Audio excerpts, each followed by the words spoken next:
Welcome to Conversations. I'm Muqtadar Khan, your host, and today I'm going to talk to you about President Vladimir Putin's visit to India. He has just concluded his 2 day visit to India. There was much fanfare about it. It was banded as a major strategic development. This is the 23rd India Russia summit, even though there hasn't been one in several years.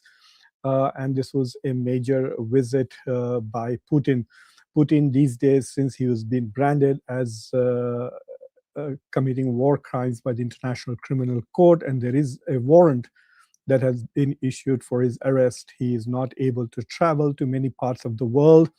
Apparently, he can only go to the countries who don't seem to respect international law, which would be the United States and India. I mean, he could, and China, of course, where he was there just a couple of months ago. But Putin, unfortunately, could not even go to the BRICS summit or the G20 summit this year.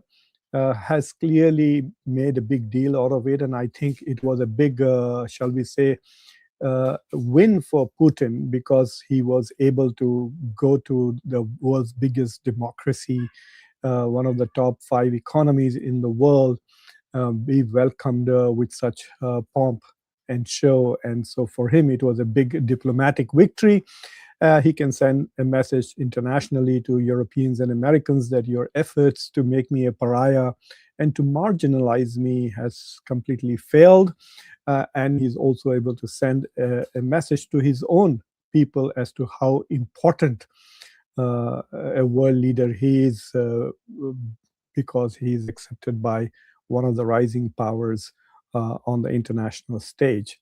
But there was a lot more, shall we say, expected of this forum. And so when I actually looked at the final statement that was issued by, there were lots of achievements. Seems to be a lot of agreements on several issues, and I will quickly summarize what they have all agreed upon. So they have, affirmed the special and privileged strategic partnership between the two countries, and they have also. Besides affirming the strategic partnership, they have continued to use the phrase that this is essentially a long-standing partnership based on trust and mutual respect. They agreed on long-term economic cooperation. Putin talked a lot about the fact that their trade was as normal as possible, around $69 billion, with India exporting around $5 billion to Russia and importing over $64 billion. The trade deficit is nearly 60 billions with Russia, and most of it was oil importation by India. And they talked about how they would like to make it a $100 billion trade by 2030. There was much talk about defense cooperation, particularly with emphasis on India's strategy of Atmanirbhar, which means to become self-reliant in producing defense and also in manufacturing. So there was this talk about that, okay, there will be a shift in emphasis. Rather than Russia just providing weapons to India, Russia will now be providing India with technology transfer, so there will be joint production and joint research. But what is not very clear is where will we see this joint research and joint production. Before Putin's visit to India, there was much talk about as to how India still needs to receive some of the S-400 anti-aircraft missiles that they had already purchased, missile launchers that they had already purchased from Russia. They're waiting for it. S-400 performed phenomenally well in the recently concluded military engagement with Pakistan called Operation Sindoor. And then there was talk that perhaps India would gain technology from the S-500, the next iteration of this particular weapon.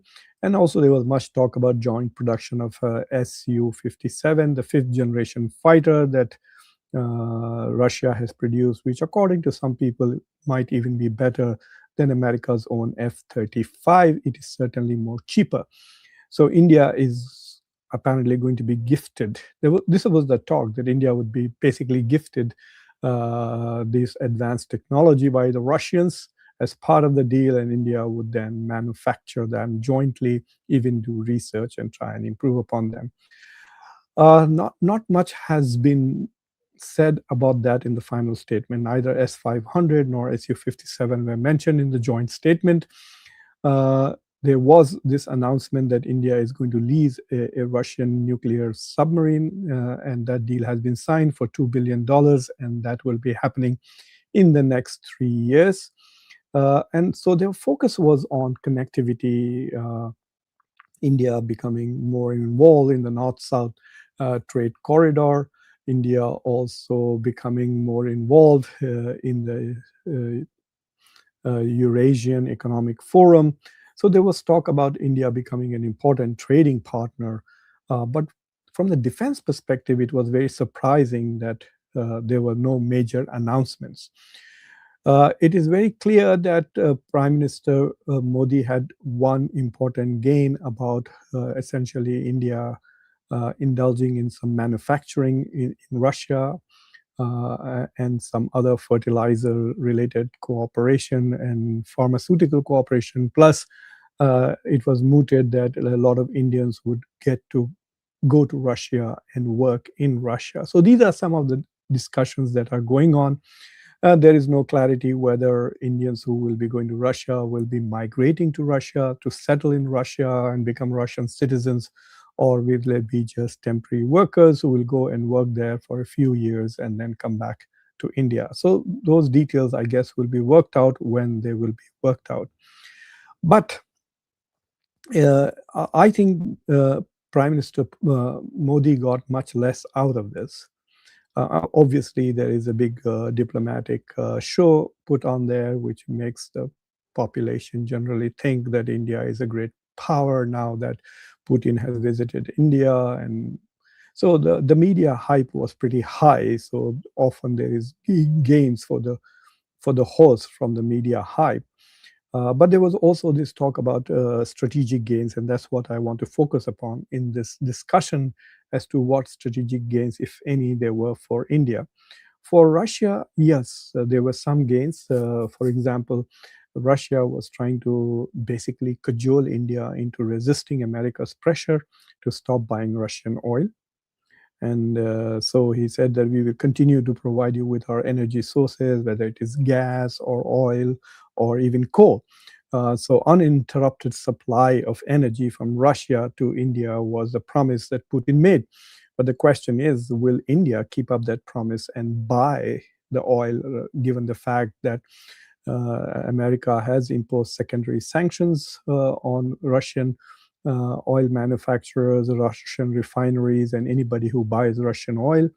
Not only that, but in America has also imposed 25% additional tariffs on India, which are hurting India's manufacturing and exports to the US, as undermining US-India relations.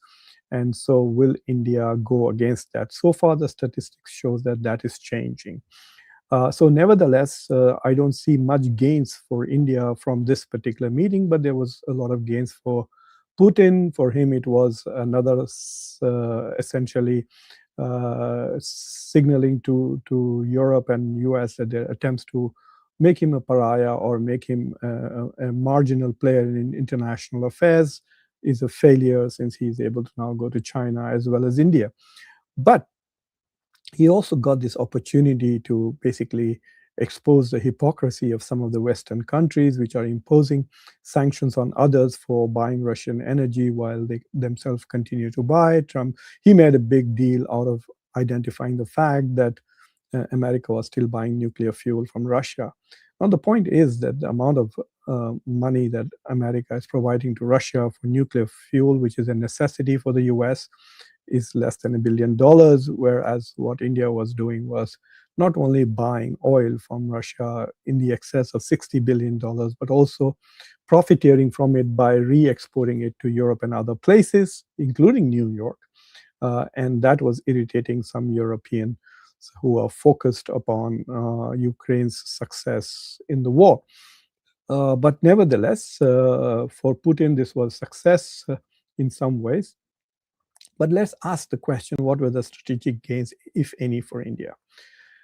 There seems to be this understanding in India that this is a way of, somehow showing up the U.S. and sending a signal to Washington that we have strategic alternatives. So, what is the signal that India is trying to send to Washington?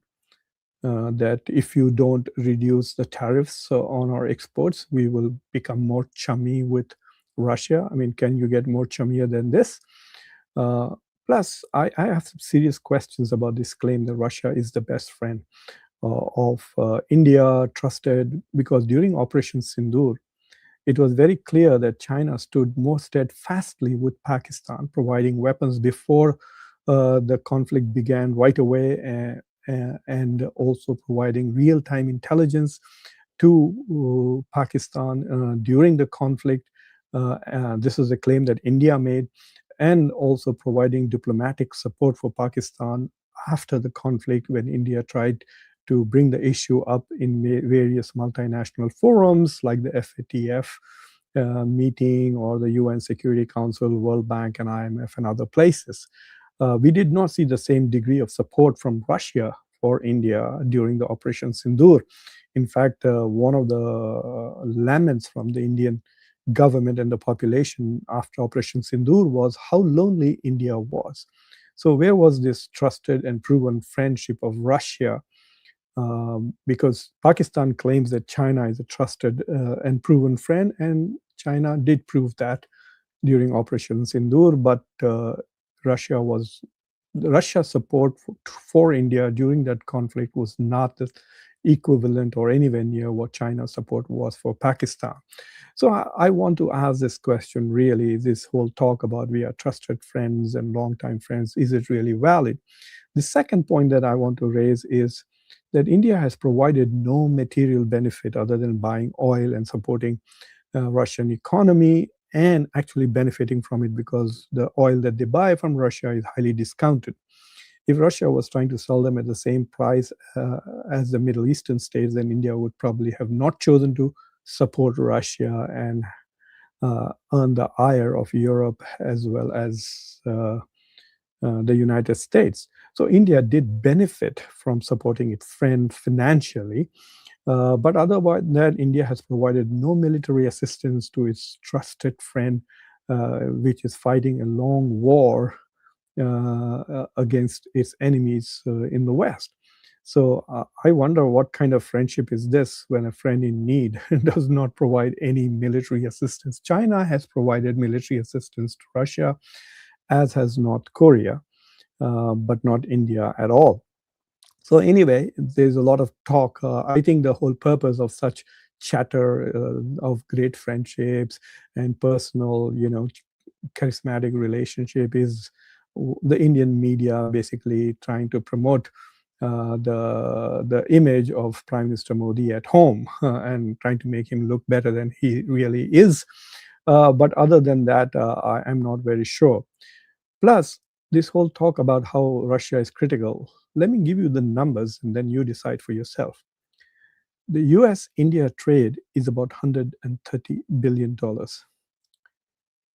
India Russia trade is roughly half of that, which is $69 billion. India has a trade surplus of $40 billion with the US. India exports $80 billion worth of goods to the US. India imports $64 billion worth of oil and exports only 5. India's exports to its best friend Russia is $5 billion. India's exports to the US is $80 billion. That is enormous. Okay, it's enormous. It's 16 times. And then the total, uh, look at the deficit. India has a huge deficit with Russia. Russia is not buying anything from its friend. Russia is not buying anything from India. Whereas America is buying $80 billion from India. It contributes to America. So forget about the trade, but look at the amount of people who work in the US, the amount of billions of dollars of remittances that come from the US to India, the hundreds of thousands of students who come to America, and the who have millions who have come here and settled in the US. Literally, there are 5 million Indians who are settled in the United States. You can see Indians in the government of the United States. Kash Patel is the director of FBI, and the head of AI in the White House is also from India, and so on and so forth. So you can see that there are many such prominent connections between India, and the US. You can't name anybody important in the Russian administration who is of Indian origin. Indians don't aspire to go to Russia and settle in Russia. So I think there's a lot of hype about India-Russia relations compared to the United States is quite insignificant. Let me put it very bluntly, compared to India, US relations is quite insignificant. In order to make the argument, people have to go back to 50 years, 1971. But it was a different India. It was an India ruled by Congress of secular values and democracy that cared about non-aligned movement. And that was the India that in 1971 was so staunchly supported by the Soviet Union. But the India of today is not the India of 1971, and Russia of today is not the Soviet Union of 1971. Besides that, if the message was to send America, I don't think America is going to panic. There will be greater irritation in Washington if India continues to buy Russian oil, which it has stopped. In September, as soon as the US had imposed additional sanctions, India dropped the purchase of Russian oil by 38%, and then in October by 11%. And so it has gone down to nearly half. And we will see what happens going forward. Unless the war stops or there is some kind of a bilateral trade agreement with the US, I don't see that 50% tariffs going away, unless India can convince the US that it has completely stopped buying Russian oil. But India has actually started doing that, even though Prime Minister Modi is afraid to say that, because then the opposition will call him Narendra Surrender. Not only that, India has upped buying America's natural gas by 70%. So India has bought more American energy and bought less Russian energy in the past 2 months.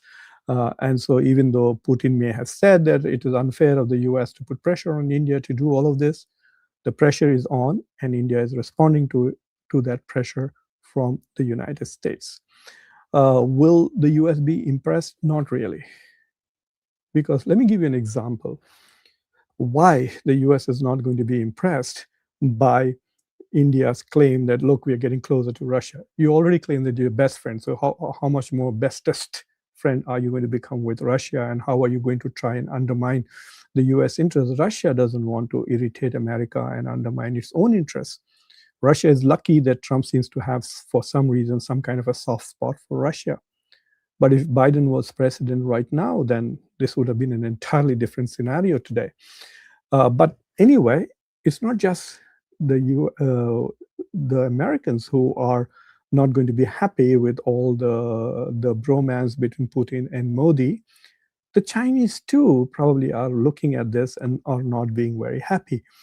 So the India-China triangle, India-China-Russia triangle is quite critical for India, because if Russia becomes weaker and weaker because of the war and the sanctions, then Russia will become a much more of a vassal state of China than ever before.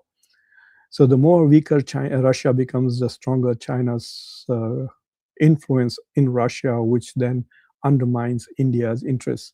China will have 3 nuclear power vassal states: Russia, Pakistan, and North Korea. India will have none. So for India, in a way, it is of strategic importance to India to undermine or at least balance China's growing influence in Russia. So if India stops buying Russian oil, its influence on Russia is going to decrease. So that is the question. So that did this meeting strengthened India's influence over Russia or weakened it. Yes, if India were to buy Su-57 in large numbers or buys S-400, S-500, which at the moment Russia is not in a position to deliver any of the armaments, whatever it wants to make, it wants to use it in the war with Ukraine. So getting weapons supply from Russia, even the S-2 batteries of S-400, which India has already paid for, haven't been delivered yet because Russia cannot spare them. So I'm not very sure whether Russia may agree in principle to say, oh, we'll give you technology, etc., because they're in desperate need to sell something. But buying serious weaponry from Russia will then tie India with Russia, and India will become once again deeply dependent for another 20, 30 years on Russia. If India's next generation of fighter or the next generation of India's air force is made in Russia, then that's it. If India's air defense systems and if India's air force are both made in Russia, then India will not be out of the Russian, shall we say, ecosystem. And so it will always put a question mark on India's ability to have even more closer strategic relationship with India. It is quite possible that India can wait Trump out, and after 2028, it's quite possible that the new president who comes in Washington, who may not be that obsessed about winning a Nobel Prize or insisting upon things that India wants, because until recently there was a bilateral, or shall we say, a kind of a consensus in Washington that India was an important partner, important ally. It is now only that the MAGA is turning against India. The conservative, right-wing conservative nuts in the United States are turning against India on H-1B issue, on migration issue, on India's support for Russia, and so on and so forth. But otherwise, the elite in Washington still thinks of India as an important partner, a tech partner, a source of talent from India. H-1B is also considered very important by most people in the industry. So it is quite possible that India's relationship can be restored to what they were in 2024 before Trump got elected after Trump's term. So would India want to preclude that possibility by being fully tied to Russia? I'm not very sure about that. So I suspect there will be a lot of chatter and talk about Su-57 and S-500, but there may not be any major deals coming through. And finally, if you actually look at the last 4 years, India has bought more weapons from France and the United States and Israel than it has from Russia, partly because Russia is at war and does not have anything to spare. But India has been trying to diversify its procurement and reduce its dependence on Russia. And if you were Russia, would you like that? Would you like that your trusted and proven partner, whom you have supported well, since its birth in 1945, would you be supporting? Would you be happy if that country stops buying weapons from you and starts looking towards the West and other places?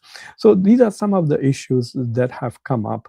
And there was also one particular issue which was a bit troubling, because usually when foreign heads of states come for ceremonial purposes and otherwise, the leadership of the opposition is also invited to meet. So when Manmohan Singh was Prime Minister, Sushma Swaraj was invited to meet visiting heads of states, and also on many occasions, even Rajiv Gandhi, I think, supported Atal Bihari Vajpayee's presence in international forums. But here, Modi is afraid to be on the same forum with Rahul Gandhi. He's probably afraid that Rahul Gandhi may outshine him, I guess, quite an insecure prime minister. So it was quite, it was not, shall we say, kosher for India to be excluding the leader of the opposition from any interactions with the foreign. But Putin won't mind, because for him, this makes India more like Russia, more authoritarian and less democratic.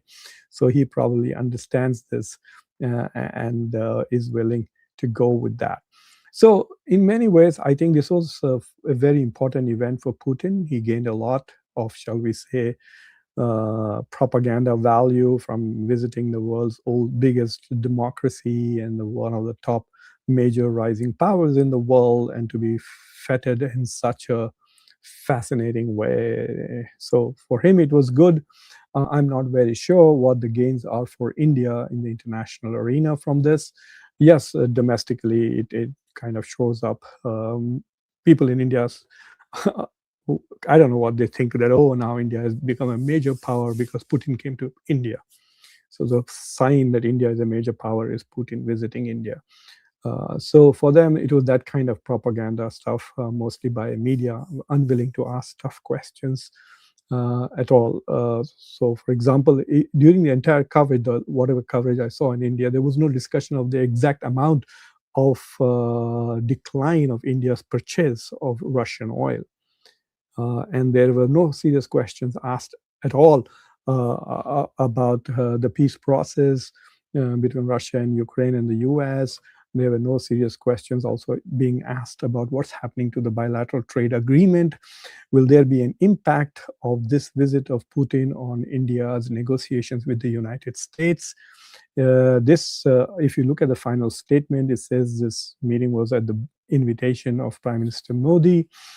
So is Prime Minister Modi trying to send some signals to Washington? Is this being used as a leverage in the bilateral trade negotiations with the US? And one final thing, that there was a diplomatic setback for India because the ambassadors of Russia, Germany, and France. Remember, there are lots of Indians who talk about France as if France's veto power is India's veto power. France is such a great strategic partner. Well, the French envoy, the German envoy, and the British envoy got together and wrote an opinion article in the Times of India criticizing Russia in very strong terms for the war in Ukraine. Of course, the Russian ambassador also responded in the same newspaper. So India's newspapers became a battleground, essentially, for the diplomatic war between Russia and Europe. But it is very clear that Europe was sending a signal to India that it is not very happy with this particular meeting. And I don't know how that helps India's interests, especially when India is currently trying to negotiate a bilateral agreement with Europe, a trade agreement. So I'm not very sure whether that really advances India's interests or not right now. And so there have been some developments, and as I said, it might be a small win for Modi on the domestic front, but it was a big win for Putin, both on the domestic as well as the international front. So thank you for watching Conversations. If you have liked this video, please subscribe to the channel. Definitely like this video, press the bell icon, and don't forget to share this video with your socio-political network. If there are some interesting questions, I would love to answer them. Other than all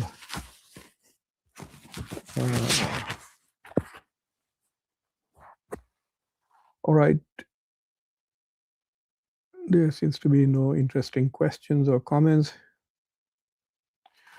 There's one from Bihar Babu. India may require, what does it say? India may not require external support if our country develops indigenous military industrial complex as capable as Russia's. Of course, but it's easily done. And so, I mean, this is just dependency. And if you look at what happened in Operation Sindhu from India's side, no one talks about the performance of Tejas or any Indian weaponry in that. The only thing that people talk about was BrahMos, which was essentially a joint production with Russian technology, and S-400, which performed very well. In fact, the whole war between India and Pakistan, the 4 days, is all about Chinese weapons versus Russian weapons, actually. And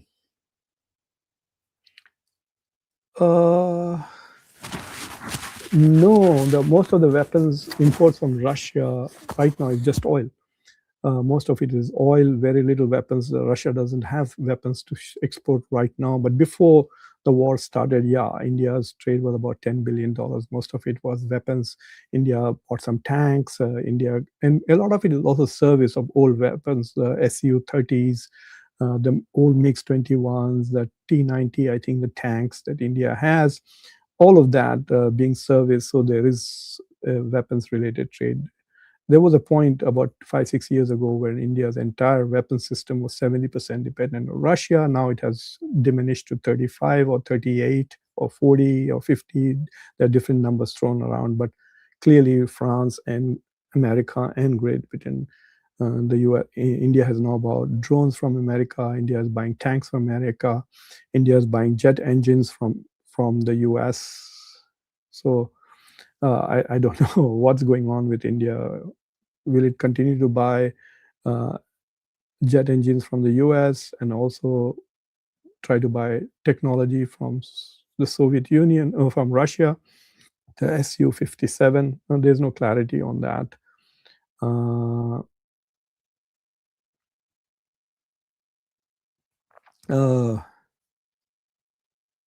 uh, yes, Sunnyside has an interesting observation. I agree with you. Sunny Singh, Russian economy is down. They want trade deals immediately. So Putin wing India and Indians. That's absolutely correct. They want to sell whatever they can to India, especially if India is not going to buy as much oil, then they will be in trouble if the $60 billion worth of oil exports drops to say 2030.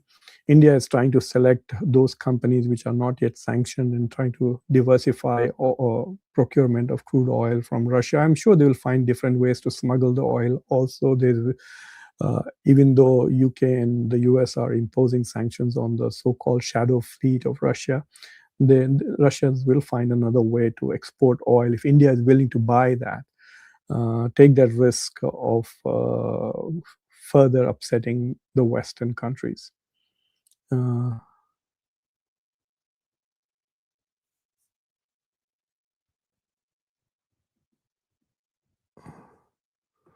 well, it's not about being smart. If there is any deal actually that happens, the intelligence will know that these things are not easy to hide. So it's not a major thing not to announce or anything like that. Trump will know right away. The US has such good penetration of Russian intelligence that the US was able to predict the movements of Russian troops before they attacked Ukraine. The US has a pretty good handle on Russia when it comes to intelligence. So if there is any development of a major kind with India, the Americans will know. Uh, any other question?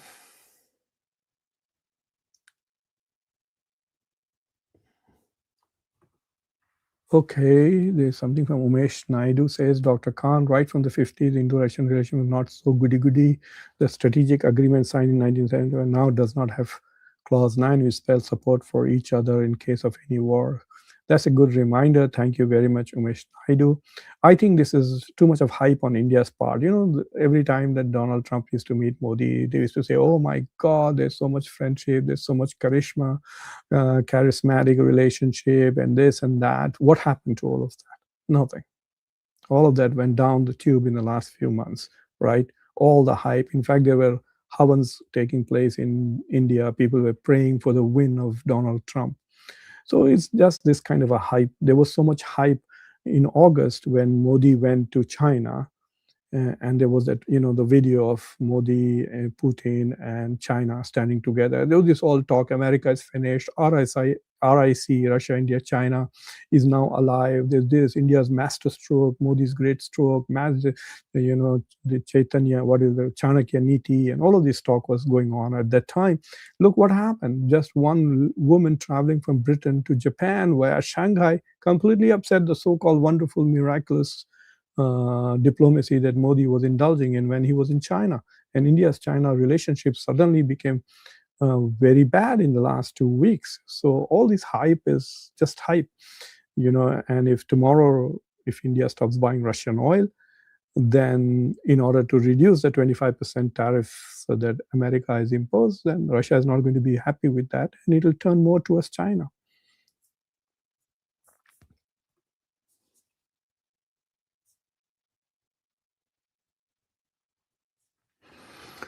Oh, yes. Yes, you're very right, Umesh. Umesh is making good points today. Dr. Khan, Putin is not entirely happy with India as we don't openly condemn Ukraine and support the Khan. So this visit was more of a foot. I agree with you to a great extent. And I was on Satya Hindi and other shows in Hindi, and the way I was describing this whole thing was "Naam bade darshan chote," if you understand the phrase. So much ado about nothing, really. So, but you're right. India did not support America. India is just taking a neutral position. We stand with peace. What does that mean? That means you're against Russia's war in Ukraine. Can't you say that if you are? So Modi, I don't know. It's just a diplomatic way of saying, look, we don't want to say anything about this, and that undermines India's international credibility. If you want to be included in the Security Council and become some big kind of source of global peace. If you look at the three major conflicts that are on at the moment, the Middle East conflict in Gaza, the conflict in Russia and Ukraine, and the conflict in Taiwan, India is nowhere.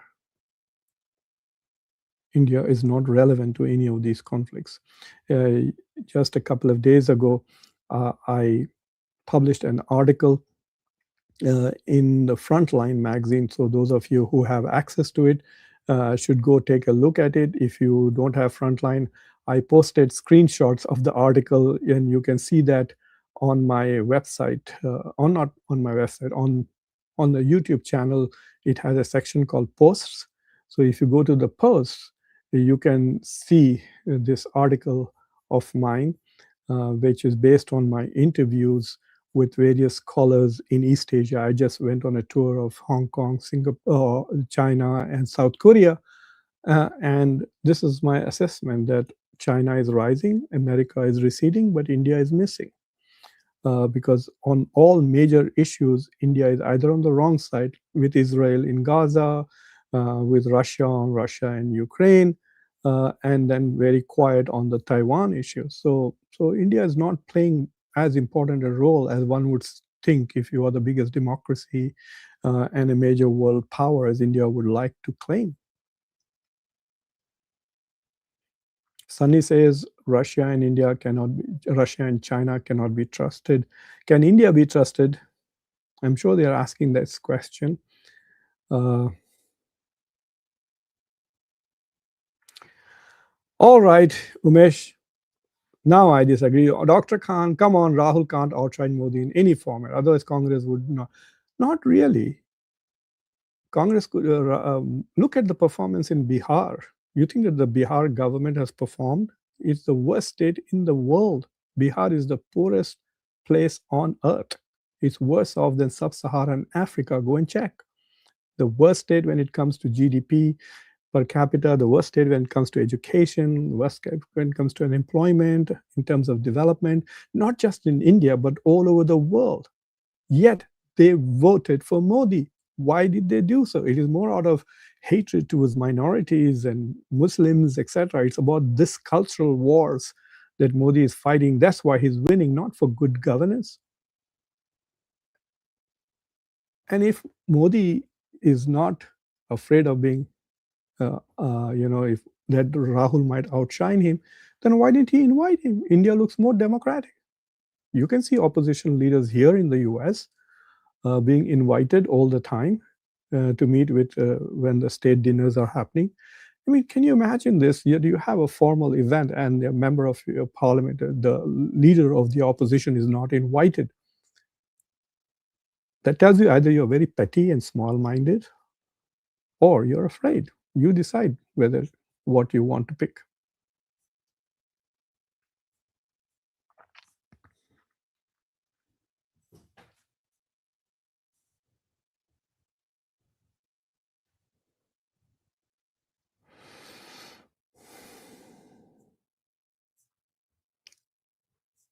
Okay, so not anything interesting, no more interesting questions. But anyway, so thank you for watching Conversations. Like this video, press the bell icon, share this video with your social political network. I've uploaded two very interesting videos, one with Ambassador Ketan Shukla talking about Russia's visit. His views are different from mine. He thinks this is a win-win for India. So if you are interested in that point of view, you can see his arguments. You heard my take on it. It's a small win for Modi, big win for Putin. Ambassador Shukla thinks it is an equal win for both of them. So you can watch that. It's in Hindi. I also uploaded a video with a very distinguished Indian economist who talks about the Indian economy. So what is the strength of Indian economy and what are the weaknesses of the Indian economy at the moment? So you can see those two interesting videos there. So anyway, thank you for watching Conversation. Take care. Bye.